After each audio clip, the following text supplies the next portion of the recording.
Aleluya. Para allá, número 14, Vaerá, yo aparecí. Una para allá hermosa, ¿verdad? Amén. Y poderosa. Me gusta, es poderosa porque demuestra el poderío, la supremacía y la omnipotencia de Elohim. Aleluya. Aleluya. Y hay muchísimas cosas que podemos aprender en esta parashá y muchísimos simbolismos y también muchísimas señales proféticas que se van a repetir en los postreros tiempos, porque durante la yeshiva y las clases que hemos estado estudiando los días miércoles, nos hemos dado cuenta cómo el Eterno trabaja en ciclos, ¿correcto? Y nos hemos dado cuenta, por lo menos este miércoles, la clase estuvo muy bonita y estuvimos hablando de cómo lo que ya fue, lo que será, ya fue.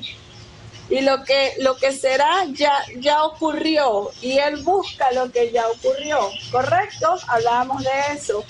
Entonces, en esta parashá vemos eventos que están nuevamente profetizados, que ocurrirán en el fin de los tiempos, porque lo que será ya fue. Aleluya. Entonces, fíjense que es una parashá, tanto esta como la que viene, muy interesante porque son parashá que ministran liberación y libertad.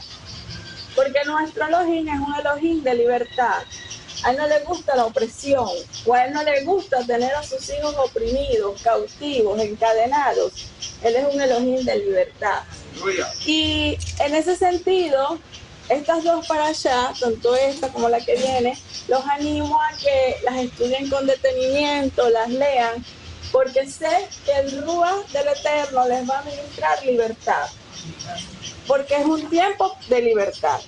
El Eterno, a través de su Ruach y su poder, las áreas de su vida que estén de pronto cautivas aún, las áreas de su vida que tal vez usted no tiene dominio hasta ahora, porque están bajo el dominio del opresor y que usted no tiene sobre ellas control, pues el Eterno en este tiempo, a través de su poder, su infinito poder, le va a traer libertad.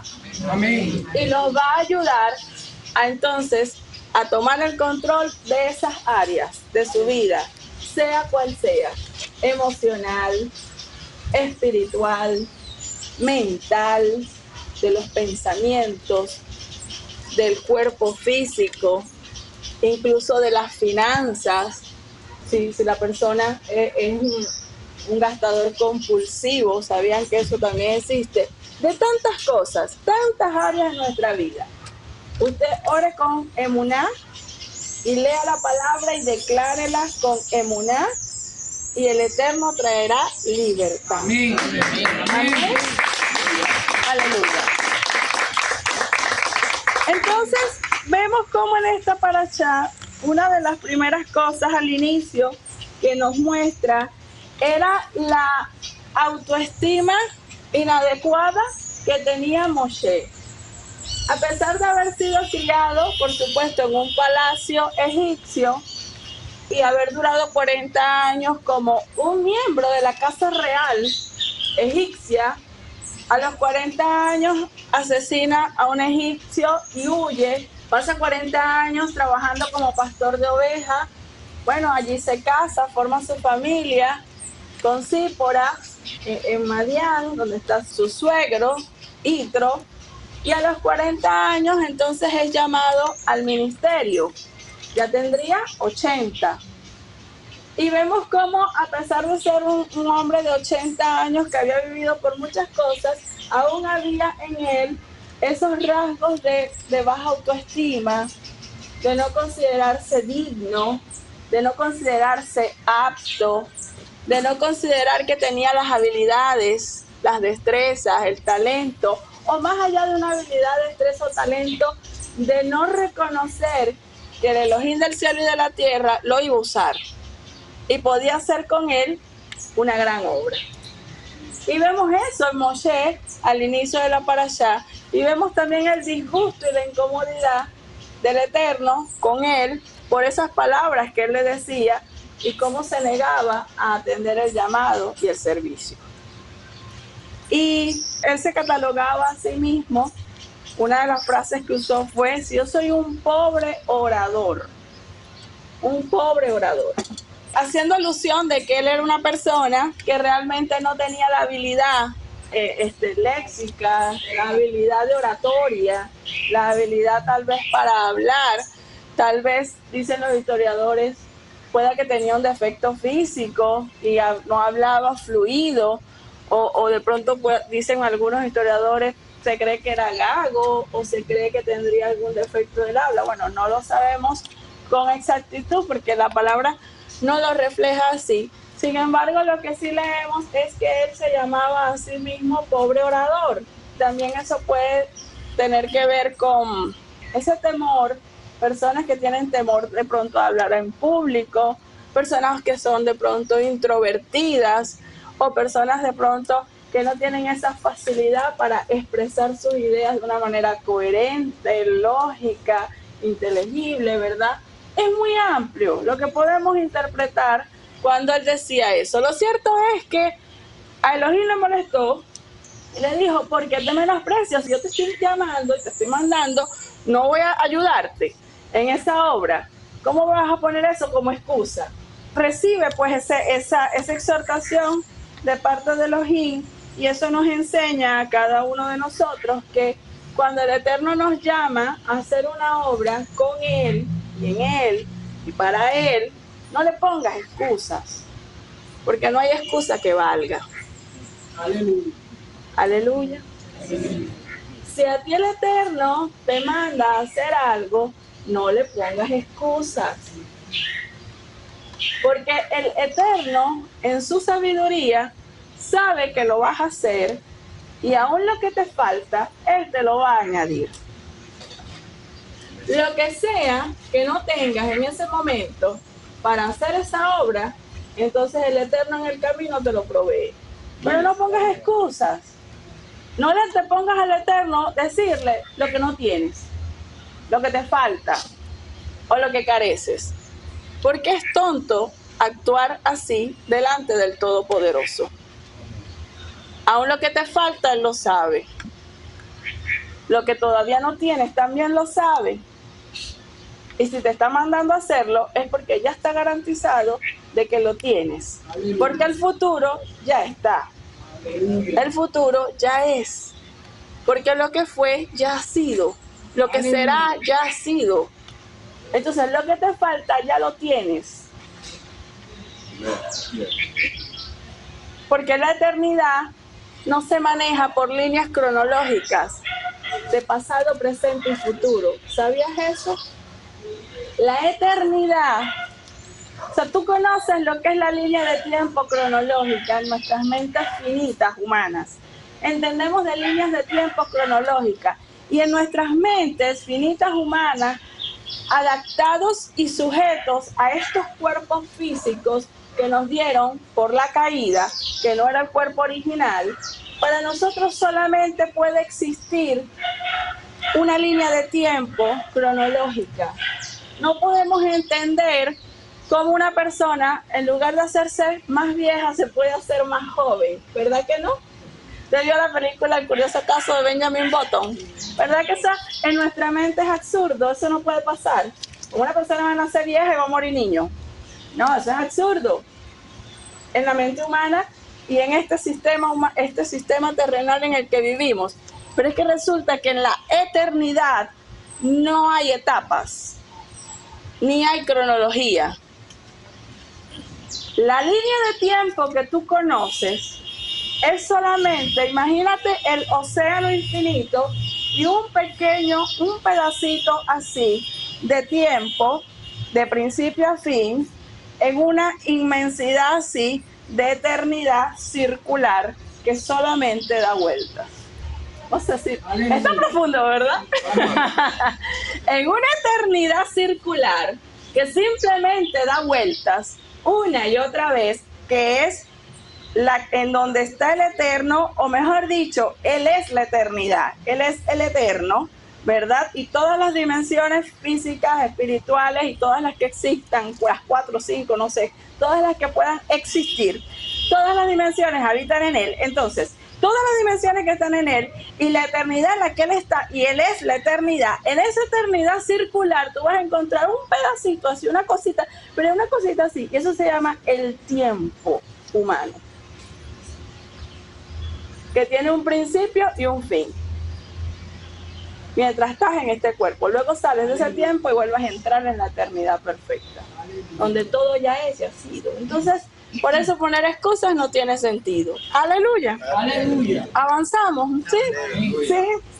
Eso es profundo. Tienes que estudiarlo en las escuelas para que aprendamos juntos.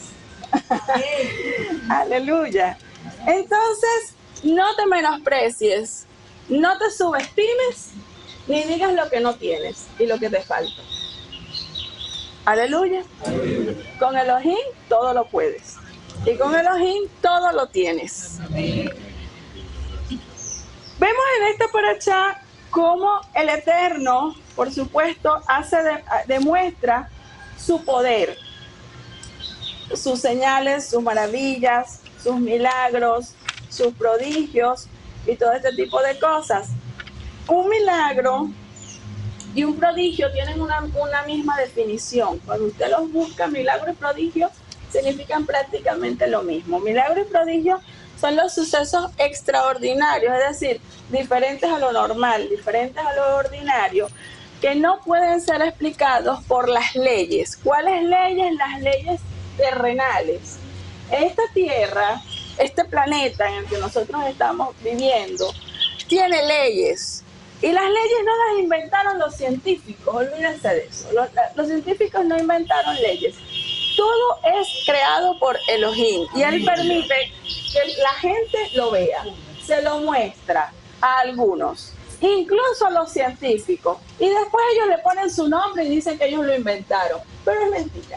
Todo es hecho por él, aún las leyes. La ley de la gravedad es creada por Elohim, por eso existe. Las leyes físicas, las leyes de la biología, profesora ya, de genética, de Mendel, las leyes del cruce genético de Mendel, toda la genética es inventada es creada por Elohim y se los mostró a unos hombres y ellos le ponen su nombre, como se lo crearon ellos.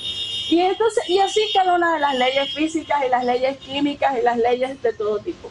El planeta se rige por leyes, es la única manera de que sobreviva y subsistamos y que todo pueda funcionar. Entonces un milagro es un evento que cuando tú buscas en todas las leyes que existen, explicarlo no tiene explicación. Entonces allí decimos, es un milagro, es un prodigio. Porque si buscamos la explicación en las leyes de la física, no la encontramos. Si buscamos la explicación en las leyes de la química, no la encontramos. Si buscamos explicación en las leyes de gravedad, no la encontramos. Entonces es un milagro. Entonces, ¿a qué llamamos milagro? A un acto como caminar sobre el agua. Porque la ley de la gravedad establece que por fuerza de atracción gravitacional y gravedad, los cuerpos se deberían hundir, o sea, todo cae, no sube.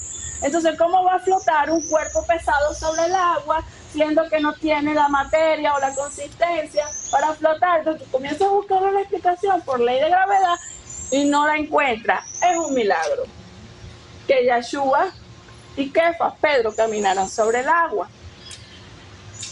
Tomar una vasija llena de agua y que esa agua en cuestión de minutos se convierta en vino. Si tú te vas a las leyes de la química, las leyes naturales, no puede ocurrir, porque la única manera de que tú produzcas el vino es que tú tengas una fruta, en todo caso llamado uva, si es vino de uva, porque se puede hacer vino de cualquier otra fruta, de hecho se puede hacer de cualquier fruta, porque el vino es entonces una descomposición o un proceso en donde la fruta por los azúcares genera entonces alcohol y bueno, es todo un proceso químico, una ley.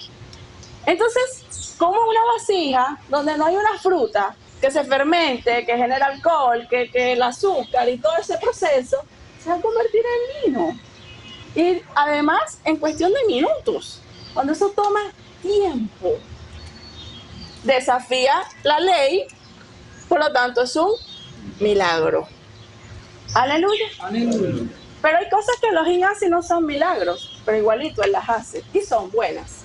Entonces, uno tiene que aprender a diferenciar cuando algo es un milagro, es el poder directo del Eterno actuando en la tierra, desafiando las leyes, y cuando es igualito su poder, su mano, pero haciendo algo que humanamente, de acuerdo a las leyes, sí era posible. Pero como no lo hiciste o no lo hicimos, o necesitamos su intervención, igual Él lo hizo. Aleluya. Entonces, vemos acá en la parashá milagros de Elohim. Milagros, señales, prodigios, eventos que desafiaron completamente las leyes de la física, las leyes de la química, las leyes de la tierra. Desafiaron. Y vemos entonces en esta parashá 7 plagas, ¿correcto? 7 plagas.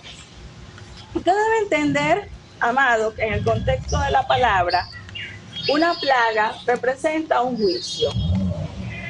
Tiene que verlo desde un punto de vista espiritual. Las plagas, en este contexto de la Biblia y actualmente, son juicios. Cuando usted ve en un lugar una cosa mala, tras otra cosa mala, tras otra cosa mala, tras otra cosa mala, y eso es como una cadena. Una cosa tras otra, usted tiene que preguntarse qué está pasando. Esto es un juicio, pues eso no puede ser normal. Y pasa algo, y pasa otra cosa, en una casa, por citar un ejemplo, y en esa casa se enferma una persona, y se muere la otra, y esto, y lo otro, y el otro, si tiene un carro, lo pierde, y la casa le pasa aquello, y o sea, una serie de eventos desafortunados que ocurrió aquí, y uno tiene que preguntarse, por lo menos cuando uno anda en la calle, y uno ve sitios, comercios, que fueron tan prósperos en algún momento, vivían llenos de gente, de clientes, de cosas, de mercancía, y de repente pasas y eso está devastado. No queda ni el edificio en pie, el edificio todo sin puertas, devastado, o sea, una soledad. Cuando uno ve eso, uno dice, wow, si después de haber sido algo allí tan grande, próspero, bonito, lo que sea, mira cómo quedó desolado. Vienen juicios. El Eterno permite juicios sobre las cosas. Aleluya. Y uno tiene que discernir las cosas espiritualmente. Obviamente Faraón no discernía nada espiritualmente. Y le sobrevinieron 7 plagas a Misraim y una peor que la otra. ¿Y qué hacía él con cada plaga? Endurecía el corazón. Allí en el libro de Shemot, en el capítulo 8, en el versículo 15, Shemot 8, 15. Pero cuando Faraón vio que había recibido algún alivio, repita esa frase conmigo, algún alivio, recibido algún alivio, se volvió duro de corazón y no quería escucharles, así como Yahweh había dicho que sucedería. Recibido algún alivio, se volvió duro de corazón. Nosotros no somos muy distintos en este sentido de Faraón. No nos creamos. Nos parecemos más de lo que nos imaginamos. Así somos. El ser humano, constantemente, cuando recibe de Elohim alivio, inmediatamente se vuelve a desenfocar y se vuelve a olvidar de Elohim. No nos creamos mejores, así somos. Cuando estamos en el proceso de turbulencia, de tristeza, de aflicción, de escasez económica, de enfermedad física, de problema laboral. Cuando estamos en medio del proceso, estamos agarrados del manto de Elohim, orando a la hora que sea. No nos pesa orar de madrugada, despertarnos de madrugada, leer la palabra con desespero buscando una respuesta. Estamos con los oídos atentos a que alguien nos hable en nombre del Eterno para recibir la respuesta, la solución al problema, el milagro. Una vez que recibimos, como dice allí, alivio, e inmediatamente nos volvemos a poner duritos y ya volvemos a cambiar. Si durante esa semana de prueba leías la Biblia todos los días, ya otra vez comienzas un día sí, un día no. Un día sí, 2 días no. Un día sí, 3 días no. Un día sí, 5 días no. Hasta que pasó la semana y no la leíste. Y te acordaste el Shabbat. En toda la semana no leí la palabra. Porque ya recibimos el alivio. Aleluya. Aleluya. Aleluya. Aleluya. Gloria al Eterno que es aleluya. ¿Es verdad o es mentira? Así somos.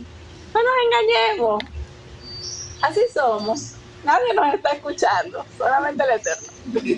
Así somos. Cuando recibimos el alivio, ya, o sea, dejamos de orar a las 12, a la 1, a las 2, a las 3, a las 4, a las 5 de la mañana, a la hora que sea. Cuando recibimos la solución en el problema de trabajo, ya, nos tranquilizamos y ya. Cuando recibimos la sanidad física en el cuerpo o en el alma, porque el problema era una enfermedad, listo, ya recibimos la sanidad. Ya leemos la Biblia un día sí, 3 días no. Y así vamos. Así somos, así es la humanidad. Lamentablemente así es esta naturaleza. Pero ya no más. Amén. Amén. Aleluya. Ya no más, ¿verdad que no? Ahora podemos ser como faraones. ¿Cómo va a ser eso? No. No vamos a andar como faraón por la vida. No. Siempre el corazón blando para el Eterno. Amén. Y siempre el Ruach despierto y anhelante para el Eterno. Entonces vemos las plagas, las 7 plagas que menciona. Vemos la primera plaga, que fue la plaga de sangre, en donde todas las fuentes de agua se convirtieron en sangre. Y esta plaga, ¿qué representó? Obviamente, pues una sequía terrible, porque se dice que no había agua en Israel. No hubo agua. Que hasta el agua que había en las vasijas, en las tinajas, en los depósitos, se volvió sangre. Si tenían agua en un tambor, se volvió sangre. Si tenían agua en un tanque subterráneo, sangre. Si tenían agua en donde fuese, en un vaso, en una copita, toda el agua de Misraín se volvió sangre. Ellos no tenían agua para tomar. Dice ahí la historia que de hecho ellos se pusieron a cavar pozos a las orillas del Nilo, tratando de dar con agua subterránea, porque es que no había agua superficial en ninguna parte. Y ellos cavaban pozos cerca, a las cercanías del valle, del Nilo, pues tratando de extraer agua subterránea para beber agua, porque es que no había agua en toda la región. Entonces, una plaga de sangre que por supuesto trajo una sequía terrible, una deshidratación en los animales, las plantas, no había agua para echarle agua a los sembradíos, no había agua para cocinar, tomar. Era horrible la situación. ¿Ok? Luego manda una plaga, que entonces es la plaga de ranas, y toda la tierra de Misraín se llenó de ranas. Vamos a leer en el libro de Revelaciones, Gilgalut, capítulo 16, versículo del 13 al 14. Gilgalut 16, 13 y 14. Por eso yo decía al inicio que lo que será ya fue, ¿correcto? Entonces vamos a leer Gilgalut, el libro profético, las revelaciones de lo que será. Y dice así: y yo vi 3 ruajim inmundos que lucían como ranas. Ellos salen de la boca del dragón, de la boca de la bestia y de la boca del falso profeta. Ellos son ruajim de demonios, espíritus de demonios, que hacen milagros. Y van a los reyes de la tierra habitada para reunirlos para la gran guerra del gran día de Yahweh Ha-El-Yom. ¿Sí ven? Entonces, aquí está hablando el profeta Juan de que él vio en una visión que esto acontecería. Vi a unos espíritus, a unos demonios, a unos espíritus inmundos que lucían como ranas, ¿ok? Y que esos ruajim de demonios hacían milagros. Y cuando leemos la parashá, ¿qué ocurría? Que Moshe y Aarón hacían un milagro por mano del Eterno, y que hacían los magos y brujos y adivinos de Egipto, hacían lo mismo. ¿Por qué? Porque ellos, guiados por demonios y por el mismísimo Hasatán, que Yeshua reprenda, tenían el poder para hacer obras también sobrenaturales. Lo mismo ocurre hoy en día. Pero sabemos que el poder de Elohim es superior al de ellos. Pero nos dice aquí el profeta Juan que eran ranas, que eran espíritus de demonios y que hacían milagros y que iban a los reyes de la tierra. Así como Faraón era el rey de Egipto y estos espíritus estaban con él haciendo milagros. Entonces, ¿ven la similitud? ¿Ven que hay una analogía, verdad que sí? Entonces, las ranas, en este sentido, representan demonios, ¿ok? Y bueno, están relacionadas con esto que dice el libro de Revelaciones. Aparte de que en Misraim ellos tenían un demonio, un ídolo con forma de rana, el cual ellos adoraban. Y también por allí viene el juicio. Luego vemos la tercera plaga, que es la plaga de piojos. ¿Ok? La plaga de piojos. Y los piojos tienen que ver con el polvo. Vamos a buscarlo en el libro de Shemot, donde está la plaga de piojos. Si alguien lo encuentra primero, cuando dice acá, dile a Aarón, extiende tu vara con tu mano y golpea el polvo en el suelo y se convertirá en piojos. Entonces, los piojos están relacionados con el polvo de la tierra. Y el polvo de la tierra tiene muchas connotaciones en la palabra. Número 1, el polvo está relacionado con la sepultura, con la muerte. Está relacionado con el hombre, con el ser humano, porque dice la palabra que polvo eres y al polvo volverás, en polvo te convertirás. Y cuando las personas son enterradas, ¿con qué los cubren? Pues con tierra, con polvo. El polvo tiene que ver con sepultura.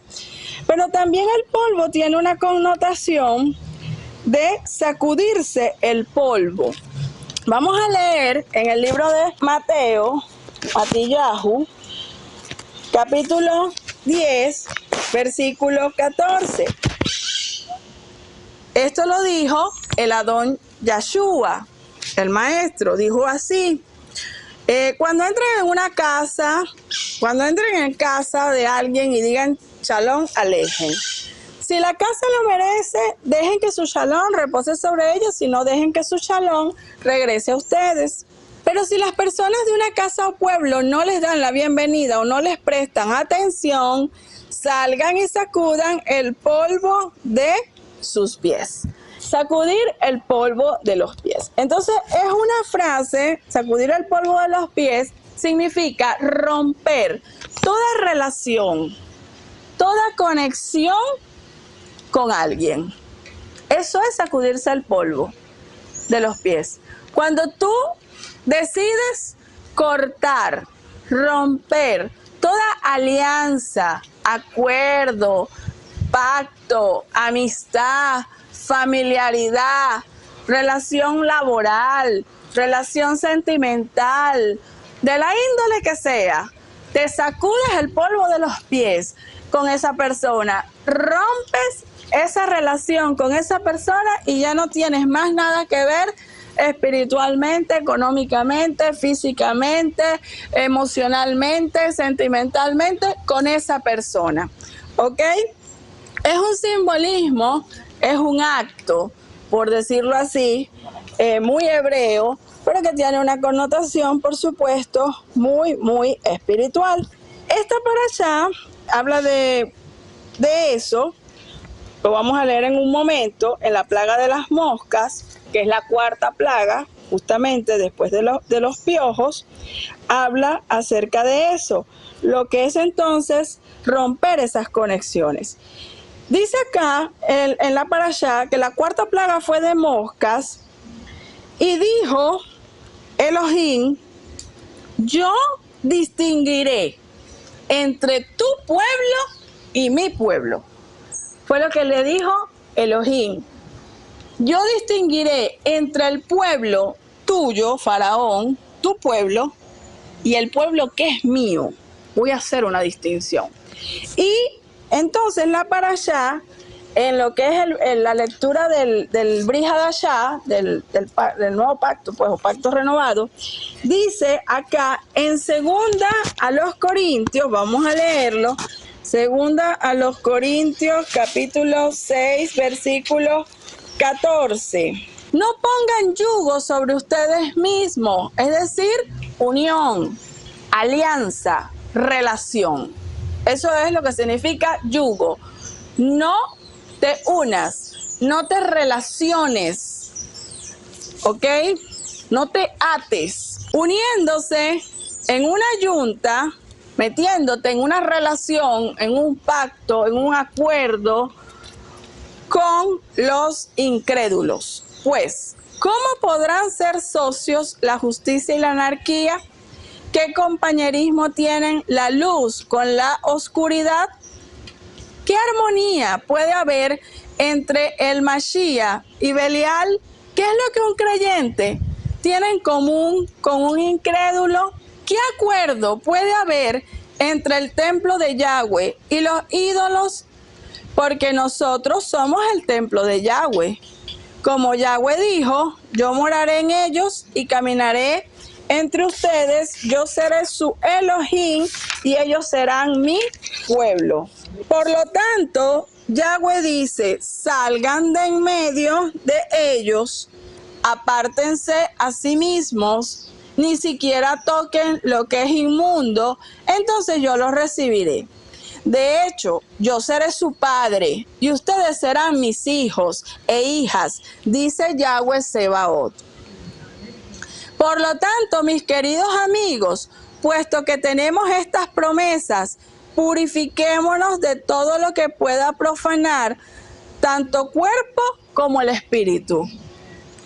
Y perfeccionémonos a ser completamente santos por temor a Yahweh. Aleluya. Aleluya. Aleluya.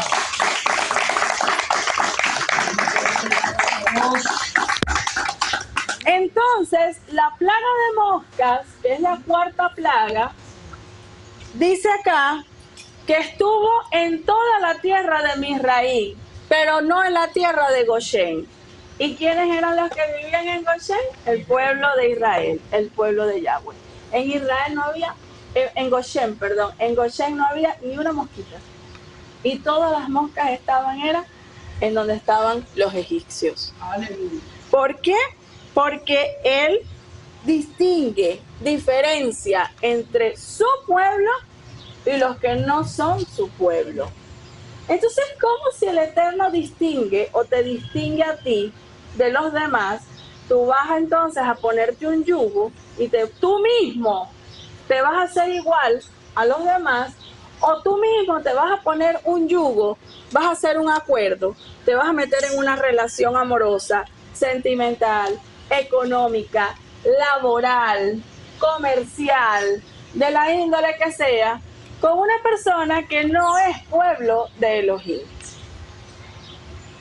O sea, Él nos distingue, pero nosotros nos hacemos iguales. Él te distingue, pero tú vas y te haces común. ¿Verdad que no tiene sentido? Y es lo que el apóstol Pablo está diciendo en Corintios cuando lo acabamos de leer. otra, y que tienes que entender que una cosa no puede estar relacionada con la otra. Y eso es algo que aún el pueblo del Eterno, nosotros, cada día debemos aprender. ¿Y cómo le ha costado al pueblo del Eterno entender y aplicar eso? Hacer negocios con personas que no son del Eterno. Establecer relaciones amorosas con personas que no son hijos del Eterno, no son pueblo del Eterno, parecen pero no son. Y te pones el yugo, te pones el yugo. Entonces, hay que tener discernimiento. Hay que tener discernimiento. La quinta plaga fue la plaga del ganado. Y una vez más el Eterno dice, ahora voy a hacer distinción entre el ganado de ellos y el ganado de los que son míos. Animales. Ahora voy a demostrar cómo yo hago distinción entre el ganado de los egipcios y el ganado de Israel. Y mando una plaga sobre el ganado. Y el ganado se enferma y se muere el ganado de los egipcios y el ganado de Israel intacto, más gordo y bonito que nunca. Aleluya. Porque entonces Elohim hace distinción de tus animales, de lo que es tuyo, no solamente de ti como persona, sino de lo que es tuyo. Ahora voy a distinguir. El trato que yo tengo con lo de ellos no va a ser el mismo trato que yo tengo con el tuyo. Aleluya. O con lo que es tuyo. Aleluya. Aleluya. Y en este juicio ocurrió que Faraón dijo, está bien, anda y hagan el sacrificio. ¿Y qué ocurrió? Después se retractó y dijo, no van a ir. Y el sacrificio era un sacrificio animal. Y ellos le decían, no vamos a hacer el sacrificio aquí en Misraín, olvídalo. Porque tú y yo sabemos que eso aquí está prohibido. Porque para los Misraímí, los egipcios, el matar vacas era un pecado para ellos, pues en su ley. Ellos no podían sacrificar animales como la vaca, porque era sagrado, el buey era sagrado, y él representaba a un dios, ¿ok? A un dios. Entonces era como matar al dios. Entonces es como, igual en el hinduismo, que tampoco comen carne de res, de vaca, porque es sagrada, algo así. Bueno, de allá viene. Ellos tampoco hacían eso. Entonces ellos decían, nosotros matamos aquí una vaca, un becerro, un cordero, o lo que sea, y nos apedrean, y tú lo sabes, le decían a Faraón, el propio pueblo nos va a apedrear, porque estamos matando a un dios. No, nosotros nos vamos para el desierto. Y entonces él dijo, está bien, después se retrató, dijo, no, ahora no van a ir, ¿verdad? Recibió alivio, y entonces, no, ya, cambié de parecer, ahora no van, y manda la plaga sobre el ganado. O sea, por no haberme dejado que me sacrificaran lo que yo pedí, ahora se te van a morir toditos a ti. Para que sigas entonces desafiándome. Y luego de eso, incluso vemos, en Egipto era aborrecible ser pastor. ¿Lo ha leído? Y de hecho el pueblo de Israel, su profesión, pues era ser pastor, desde un principio. Correcto, todos eran pastores. Pero eso en Egipto, en Misraín, era aborrecible ser pastor. Ellos lo veían como una profesión inmunda. La historia, cuando uno investiga esto, pero ¿por qué? ¿No? Los historiadores dicen que eso tiene que ver con un proceso de esclavitud que vivió los egipcios, Egipto, con una nación que eran los Hicsos. ¿Ok? Si usted quiere lo puede investigar más adelante. Se escribe, bueno, la traducción, H-I-K-S-O-S, Hicsos. Resulta que los Hicsos era una especie de tribu, una nación que atacó a Egipto, los invadió y por 100 años ellos estuvieron reinando allí en el Medio Oriente en Egipcio y eran conocidos los Hicsos como reyes pastores. Los reyes pastores. Aleluya. Y entonces ellos sometieron a Egipto. Cuando ellos saben del dominio, ellos quedaron odiando a todos los que fueran pastores. Y entonces no soportaban lo que era supuestamente el pastorado de ovejas. Bueno, luego de que viene esa plaga con el ganado, vemos la sexta plaga, que es la de las úlceras. Y dice acá la parashá que entonces se enfermaron con úlceras y llagas en el cuerpo, en la piel, tanto los hombres como las bestias, los animales. Una vez más el Eterno toca a los animales egipcios y se enferman los animales y también se enferman pues los seres humanos. Cuando analizamos el orden de las plagas, de las 10, y vamos viendo cómo el Eterno las va mandando y toca primero una cosa y después toca la otra, y el corazón, dice el Taná, se volvía más duro y Faraón se ponía más rebelde y Faraón se volvía más duro y más duro. Nos vamos dando cuenta cómo el Eterno, incluso en un juicio, es por proceso. Él es tan compasivo, aún con los malvados, que él, hasta en los juicios, va por etapas, de menor a mayor, esperando no llegar al mayor, pues, no llegar al máximo grado, esperando que en el proceso la persona se arrepienta, esperando que en el proceso la persona se retracte. Pero resulta que hay personas que son tan duras que tiene que llegar el Eterno al máximo grado de proceso, de prueba, de castigo y de juicio, porque la persona no da el brazo a torcer. Así ocurrió aquí. Cuando nosotros vemos, ¿qué fue lo primero que tocó? El agua. Bueno, te tengo pasando sed, pero estás enterito. Tienes sed, a lo mejor. Tienes 6 días, 7 días con sed, pero estás enterito. No te toqué. Déjame ir al pueblo. No. Entonces el Eterno tiene que meterle más candela al horno. Entonces vamos con y vemos cómo entonces manda otra plaga. Manda ranas, manda piojos, manda moscas. ¿Y qué o sea, yo analizaba y yo decía, bueno, ranas, piojos, moscas, ¿qué es eso? Tormento. Son demonios para atormentar. Demonios para atormentar. Fastidian, así como en lo físico, usted está fastidiado porque hay una plaga, hay una mosca, ¿verdad? Físicamente, estamos hablando de tormento espiritual. Cuando la persona, o sea, está atormentada espiritualmente y vive una vida de tormento, de angustia, de malos pensamientos, pensándolo mal, sin fe y viendo demonios en todas partes y viendo cosas malas en todas partes y todo el mundo lo mira feo y todo el mundo lo envidia. Hay gente que vive así, atormentada. Y entonces hay personas incluso que por ellos haber estado en tiempo pasado en cosas de brujería, de hechicería y haber hecho lo malo, entonces ellos viven atormentados porque ellos dicen, pero es que eso sí tiene poder, sí, pero tienes que creer que Elohim tiene más poder. Suelta eso ya, tienes que ser libre. Y se atormentan y viven atormentados y mira, eso significa esto, y en una casa y ven demonios en todas partes y sienten presencias raras y sienten cosas. Tormento, moscas, ranas, piojos, tormento. Entonces Elohim en su compasión, o sea, ni siquiera te estoy tocando todavía. Te estoy mandando ranas para que brinquen por todos lados.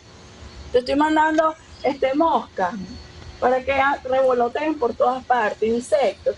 Todavía ni siquiera te estoy tocando el cuerpo físico. Cede. Dobla el brazo.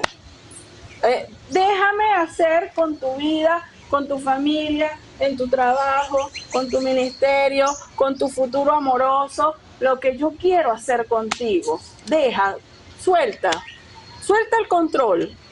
No lo suelto. Es la mujer que yo quiero, es el hombre que yo quiero, es el trabajo que yo quiero, es lo que yo quiero. Suelta. Y el mosquero y el piojero. Yo sí era piojosa, ¿verdad, mamá? Nah, güera, yo me sentaba ahí donde tú sentabas a veces a piojo cuando yo era chiquita. Niña, ay, mamá. Pero no era porque tenía la cabeza sucia. ¿Sabes que a los piojos les gustan las cabezas limpias? Sí, limpias. ¿Ah? Es un tormento. ¿Ah? Y hay gente que tiene como que la sangre dulce para los piojos. Ah, yo tenía la sangre bien dulce para los piojos. Yo tengo mamá que no lleva bien ese pelo bien y lo llevaba para el Con unas esquinejas trenzadas que me dolía la cabeza. Y nada. ¿Ah? Entonces el Eterno está permitiendo piojos en tu vida, moscas hoy por hoy en tu vida, no porque te odia, es porque está molestándote para que entiendas como Faraón, suelta el control y déjame a mí tomar el control. Suelta eso, suelta ese yugo, corta esa relación, sal de ese trabajo. Y nosotros felices con los piojos y las moscas y para adelante, para allá. No. Aleluya. Te tiene que convertirlo en lo espiritual hoy en tu vida. Todo tiene una connotación, un porqué. Y luego vemos cómo entonces él manda plaga en el ganado y ahí comienza entonces la cosa, porque ahí sí comienza a tocar lo que es tuyo. Ah, te voy a tocar el carro, te voy a tocar la casa, te voy a tocar la cuenta en el banco, los dolaritos que tienes por allá metidos. ¿Ah? Te voy a tocar esto, el negocio, te voy a tocar la tiendita, te voy a tocar la empresita, te la toco. Te voy a tocar el ganado. Y todavía no me ha tocado a mí, como persona, ¿correcto? Pero ya me está tocando el ganado. Porque los piojos no me aflojaron, las moscas no me aflojaron, las ranas no me aflojaron. Y la sequía, que es la plaga de sangre, sequía espiritual, no hay agua. ¿Y qué es el agua? La palabra. ¿Qué es el agua? El Ruach HaKodesh. Hay una sequía en mí, no hay agua, no hay Ruach HaKodesh, no hay palabra que yo escuche. Así, bueno, el pastor te hable, te lea la palabra, te ore, te diga, no escucho, no hay agua, ¿verdad? Ya no hay agua, no hay piojo que valga, no hay sapo, no hay rana, no hay lo que valga. Déjame tocarte el ganado, porque a la gente le duele el bolsillo.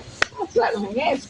Vamos a tocarte el ganado, vamos a tocarte la empresa, el trabajo, el carro, la cuentica, vamos a tocártela. ¿Vas a soltar? No suelto. Terrible somos. No suelto. ¿Cuánto tiempo tienes con el carro malo? No sé cuál. ¿Vas a soltar? No suelto. ¿Cuánto tiempo tienes que la empresa no produce, el trabajo no produce, las ventas están bajas, el negocio? ¿Vas a soltar? ¿Vas a dejar que yo tome el control? No suelto. Yo sigo el control. Aleluya. Aleluya. ¡Qué silencio! Aleluya. ¿Ah? ¡Qué silencio! ¿Verdad que somos así? ¿Verdad que somos así? Ajá. Y entonces nos toca en el ganado y nos soltamos. Y es cuando viene la sexta plaga, úlcera. ¿Y ya dónde es la úlcera? En el cuerpo tuyo. ¿Quién viene? La enfermedad física. Ahí comienza entonces la enfermedad física. Y comienza a sufrir una cosa y comienza a sufrir la otra. Y todo es sin explicación. Y el médico y el examen y no sabemos por qué y la cuestión y una cosa por aquí y una enfermedad por allá y un tratamiento por aquí. Ya entonces el Eterno tiene que tocar ¿qué? El cuerpo, para que soltemos, para que lo dejemos tomar el control, para que lo dejemos ser rey. Y entonces ahí bajamos más o menos la guardia cuando nos toca en el cuerpo, ¿verdad que sí? Porque queremos estar sanos, estar fuertes, necesitamos estar bien, las medicinas cuestan caro. Ahí bajamos la guardia y ahí buscamos y entonces nos ponemos mansitos. Recibimos el alivio, no es, ¿qué dice Shemot 8? Recibimos el alivio Y una vez que recibimos el alivio, ¿qué ocurre? Otra vez volvemos a tomar control. Otra vez. Así, ese es el proceso de la humanidad con Elohim. Y entonces, luego de que manda igual el Eterno la octava plaga, que fue entonces la séptima, perdón, que fue la plaga de granizo, y el Eterno hace nuevamente distinción, dice la palabra, porque dice que llovió granizo en la tierra de Egipto, pero Goshen, que era el espacio donde estaba Israel, no llovió granizo. Llovió granizo en todo el territorio, menos en Goshen, donde estaba el pueblo de Israel. El Eterno hace distinción nuevamente y dice entonces que con la plaga de granizo murieron los animales. Ahí es donde entonces comienza a haber muerte. Entonces se muere el negocio, se muere el trabajo, se muere la cosecha, se muere el animal, ya definitivamente el carro no sirve, la casa no sirve, la propiedad no sirve, ya hay muerte. Ya no nada más fue tocado con úlcera, sino que muere, lo pierdes por completo. Ya lo que viene es granizo, ya lo que viene es muerte. Y bueno, después viene la novena y la décima, que es la muerte ya total de la persona. Muerte del primogénito, que eso es la paracha siguiente, pero ya viene entonces lo que es la muerte. ¿Te has dado cuenta cómo el Eterno en su compasión, hasta mandando juicio, es misericordioso y compasivo? Él no se fue de una vez a la muerte. Él comenzó a tocar las áreas para ver si se sensibilizaba. Y comienza a tocar alrededor. Te tocó esto, te tocó esto, te tocó esto, para sensibilizar al ser humano, para que bajes la guardia, el orgullo, hasta que al final tiene que venir la muerte de la persona. Y así ese trato, aún hoy por hoy, el Eterno lo sigue teniendo con toda la humanidad. No creamos que somos muy diferentes. No creamos. Así ha sido el trato con la humanidad siempre, milenios. El Eterno queriendo que lo dejemos a Él reinar, pero nosotros reinando a nuestro modo, y Él entonces teniendo que tocar áreas de la vida para que nosotros nos sometamos a Él, nosotros resistiéndonos a su gobierno, y entonces pasando por procesos y pruebas y plagas y proceso y prueba y plaga, y entonces y mosca y piojo y tormento y enfermedad y problemas en el trabajo y no nos entendemos espiritualmente, no nos detenemos en el camino a decir, bueno, vamos a hablar, Eterno, ¿será que todo esto que está ocurriendo es porque en mí hay orgullo, hay alguna altivez, hay alguna soberbia, y todavía yo no te he dejado reinar a ti en alguna área de mi vida, en alguna situación? Y por eso es que tengo todo este montón de plagas rodeándome. Te tienes que sentar con Él y preguntarle. Yo no te lo puedo decir, pero Él te lo va a decir. Aleluya. Si tú te sientas con Él, Él te contesta. Él dice, clama a mí, yo te responderé. Y te enseñaré cosas que tú no conoces. Esas son las cosas que no conoces. Dice la palabra, clama a mí, yo te responderé y te enseñaré cosas grandes, te enseñaré cosas ocultas que tú no conoces. Y a veces nosotros leemos ese versículo de Jeremías y nos gusta irnos, tú sabes, por lo sobrenatural. Cosas grandes y ocultas que tú no conoces. El Eterno me va a enseñar un misterio sobrenatural, apoteósico, que nadie en la tierra conoce. El misterio sobrenatural, apoteósico es que eres un rebelde, que tienes un área en tu vida que no has entregado, que tienes que entregárselo a Elohim para que deje de mandarte plagas. Ese es el misterio que tú no conoces. El Eterno me va a revelar cómo hizo las constelaciones y las estrellas y cómo la osa mayor es mayor que la menor. Y no sé. No, yo lo que necesito que aprendas es que es orgullosa, que tienes que perdonar para que se te vaya la artritis. Punto. Ese es el misterio. Porque las artritis están asociadas con el rencor. Entonces, como eres rencorosa, te duelen los huesos. Perdona. Y vas a ser libre de la artritis. Te enseño el misterio grande que tú no conoces. Listo. Jeremías. Aleluya. Es así.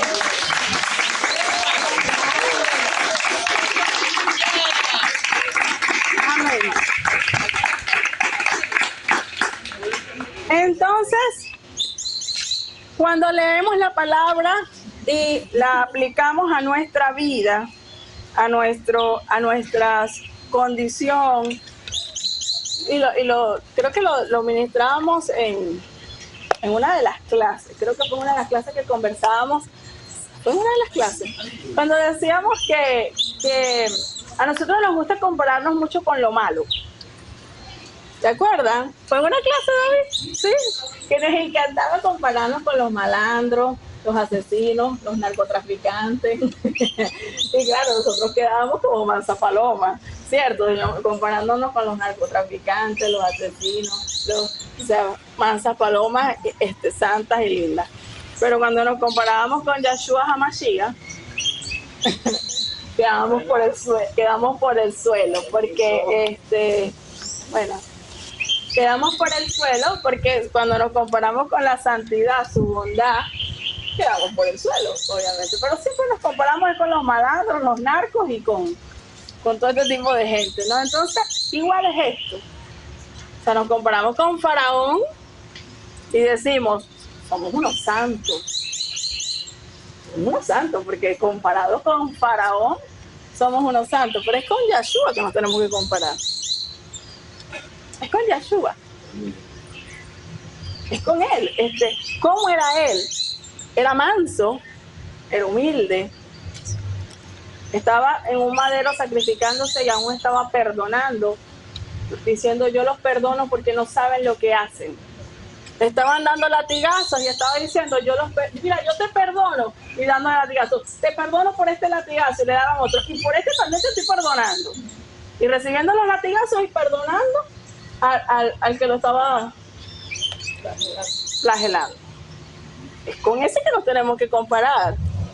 O sea, porque nos gusta compararnos con Faraón. Ay, ser un demonio. No, es con Yahshua que nos tenemos que comparar. ¿Ah? Y le lanzaban piedras. Hubo ocasiones en donde él lo iban a apedrear y lo tenían que sacar, y la gente lanzándole piedras. Y él perdonando y amando a los que le lanzaban piedras. Y él perdonando y amando y perdonando y amando y sujetándose y siendo obediente y teniendo la fuerza para bajarse del madero, y no se bajó del madero. Aceptó el propósito y aceptó el sacrificio. Y de eso se trata, de aceptar el propósito para ti y aceptar la voluntad de Elohim para ti. Aceptar la voluntad para no volvernos duros como Faraón. ¿Cuál es la voluntad de Elohim para ti? ¿Qué es lo que quiere Elohim que tú hagas? Yahshua, en su forma de siervo, de Mesías, sabía lo que tenía que hacer. ¿Y lo hizo? Lo hizo. ¿Lo hizo o no lo hizo? ¿Se sacrificó? ¿Soportó los latigazos? ¿Soportó la corona de espinas? ¿Soportó el cargar el madero? ¿Soportó la humillación? ¿Soportó ser escupido? ¿Lo soportó o no lo soportó? ¿Soportó estar 6 horas colgado?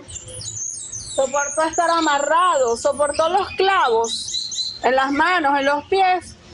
Unos clavos de este tamaño y de este grueso. ¿Lo soportó? Era el propósito para ese cuerpo. Lo soportó. Nosotros no soportamos ni esto que el Eterno disponga que hagamos. Y empezamos a objetar y a decir no puedo, no quiero, no puedo, no quiero. Es que eso no es lo que me nace del corazón. Es una canción, ¿no? Me nace del corazón. No, eso no es lo que me nace, eso no es lo que quiero, eso no es lo que... No, y no, y no. Ahí es donde parecemos a Faraón, queriendo hacer nuestra voluntad. Esto se trata de preguntarle la voluntad del Eterno, no la tuya. Es la voluntad del Eterno para ti. ¿Cuántos se sientan con el Eterno a conversar y le dicen qué es lo que yo debo hacer para ti? ¿Cuál es la voluntad por la cual tú me creaste? ¿Para qué estás acá en la tierra? ¿Para qué estás aquí en este momento, ahora? ¿Para qué? ¿Para qué estamos aquí? ¿Por qué vives en esta ciudad? ¿Por qué el Eterno te tiene en este lugar? ¿Por qué el Eterno te tiene viviendo en donde estás viviendo hoy? En esa casa, ese apartamento o donde sea que estés viviendo. ¿Por qué el Eterno te tiene trabajando en el lugar donde estás trabajando hoy y ahorita? Con las personas con las que estás hoy y ahorita trabajando o haciendo negocios. ¿Por qué? ¿Para qué? ¿Verdad que no lo sabemos? Bueno, porque es lo que conseguí. Fueron los que me contrataron. O porque es lo que me queda más cerca de mi casa. O porque es el sitio donde es más barato. O porque inmediatamente ya tenemos la respuesta. Pero realmente, ¿por qué y para qué? Estás donde estás. Haces lo que haces. Eres quien eres. ¿Por qué y para qué conoces la Torá?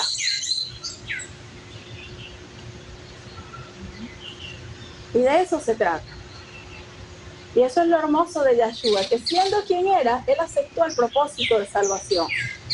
Y sufrirlo y padecerlo. Eso es lo hermoso, por eso lo amamos y lo exaltamos. Y no dejamos de cantarle y de adorarle y de exaltarle. Porque vemos lo maravilloso que fue, es y sigue siendo y será. Aleluya. Aleluya. Aleluya. Vamos a cantar una exaltación para después orar. Entonces, aprendamos y entendamos que Elohim, mientras más duros nos volvemos de corazón para aceptar propósitos y voluntades, más duras son las plagas y los juicios y los procesos y las aflicciones. Más duros. Y Elohim es compasivo y Él no comienza por la muerte de los primogénitos. Esa es la última. Porque lo último que Él quiere o lo último que Él permite es la muerte. Para llegar allí, el camino es largo. Largo. Para Elohim, llegar a la muerte, primero pasa por cualquier cantidad de cosas para tocarte, para llegar allá. Cualquier cantidad. Lean el libro de Job. Lean el libro de Job. Job lo explica de una manera súper clara. Todo el proceso. ¿Qué pasa? El caso de Job es otro. Eso es muy profundo. Pero lo que quiero decir con esto, donde quiero llegar, lo que quiero ilustrar, citando a Job, es como el Eterno no comienza desde lo más fuerte. Él primero va de poco en poco hasta llegar a lo más fuerte. Ya cuando llega allá al final, al borde de la muerte, es porque ya pasó por el ganado, por el agua, por las piojos, por las moscas. Ya pasó por ahí y no ablandamos. Aleluya. Aleluya. Entonces, es una parashá que nos enseña a ser sensibles a Elohim, a no ser duros, a ser blandos de corazón y de oído, pero para Elohim, a ser mansos, a ser humildes con Elohim, a escuchar su voz y aceptar el llamado y la voluntad de Elohim, sus propósitos, sus planes, sus proyectos para nosotros. Aleluya. Gracias, Abba, porque tu propósito no es que seamos esclavos, tu propósito es que seamos siervos libres. Siervos libres tuyos, Yahshua. Porque tu deseo no es que seamos esclavos, sino siervos libres. Siervos tuyos, Yahshua. Hoshana, gracias, gracias, gracias, gracias, gracias. Sé libre de lo que te ha estado oprimiendo, ya lo eres. Porque lo que será ya fue. Ya eres. Ya lo eres. Ya lo eres. Sé libre, ya lo eres. Aleluya. Créelo. Es cuestión de creer. Lo que existe es la eternidad, no el tiempo. Todo está en presente. Porque lo que existe es la eternidad. Aleluya. Aleluya. Apláudale a él.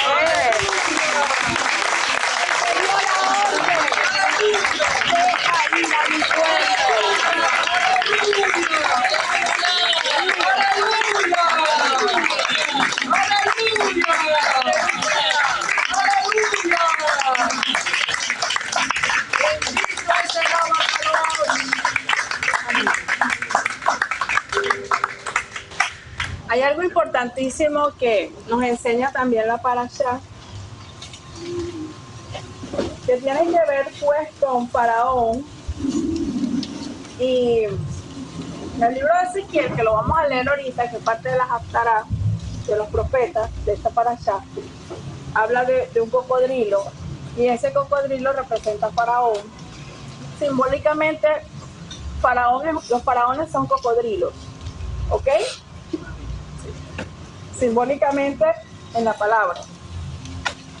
Y una de las frases que siempre usaba el cocodrilo con el pueblo de Israel era: váyanse pero no muy lejos.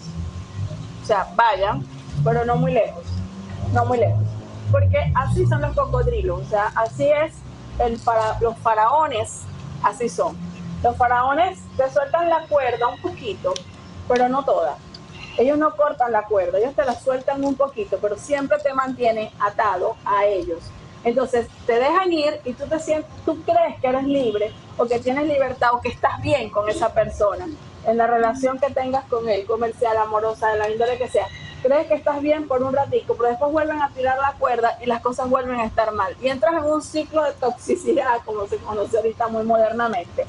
Pero es el cocodrilo con la cuerda todo el tiempo, alando de la cuerda, porque nunca la va a cortar, siempre va a tener a la persona allí, pues, amarrada.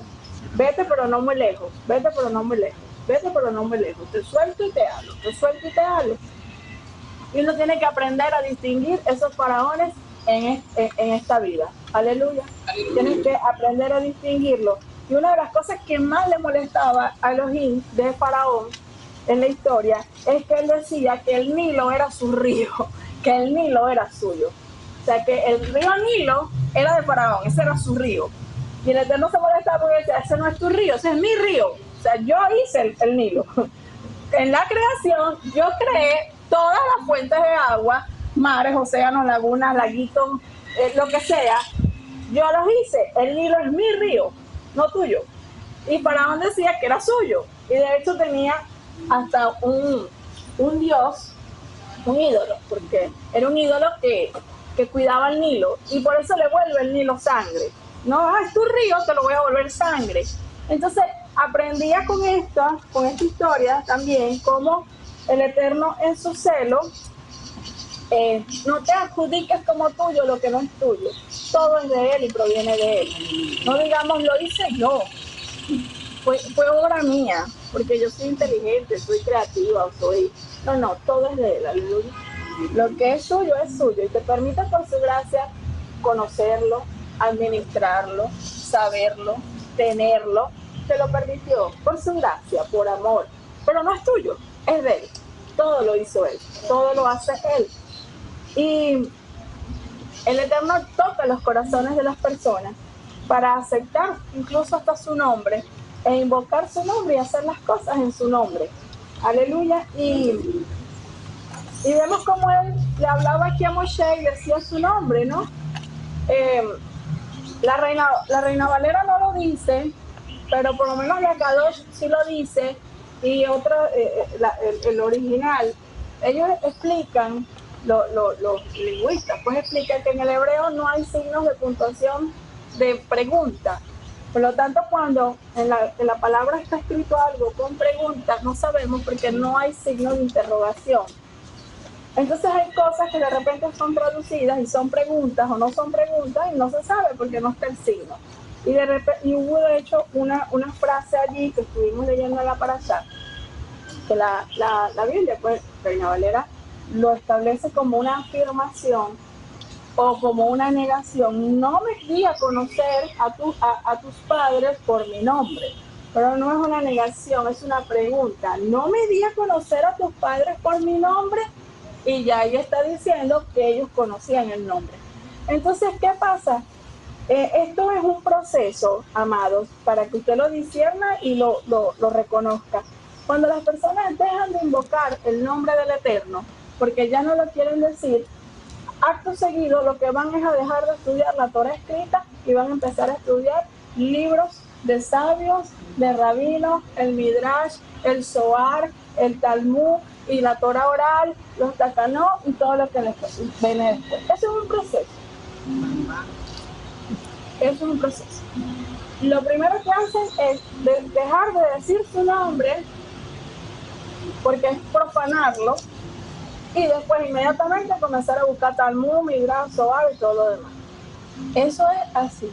No hay uno que ande por allí que diga, no voy a decir su nombre y no esté leyendo esas cosas. No, es automático porque es como un proceso.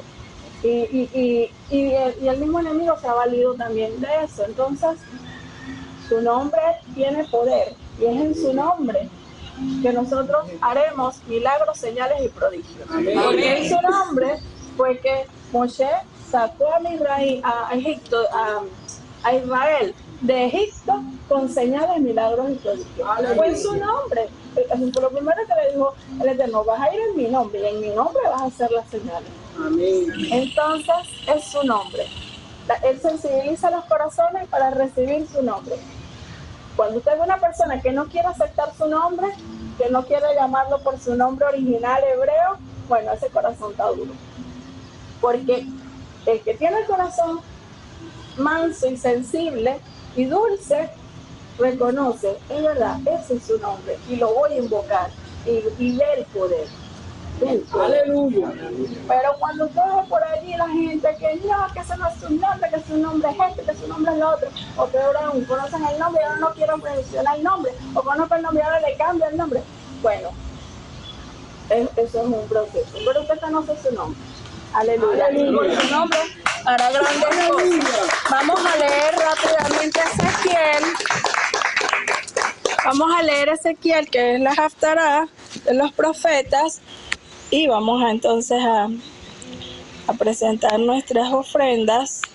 En Ezequiel capítulo 28 dice, 28-25, Yahweh Elohim dice, una vez yo haya recogido la casa de Israel de los pueblos, como nos están recogiendo ahora, donde han sido dispersos, una vez haya mostrado que yo soy santo en ellos, mientras los goyim, los que no son Israel, miran, entonces ellos habitarán su propia tierra, la cual di a mi siervo Jacob. Ellos tendrán seguridad cuando vivan allí, edificando casas y plantando viñas. Sí, ellos vivirán en seguridad.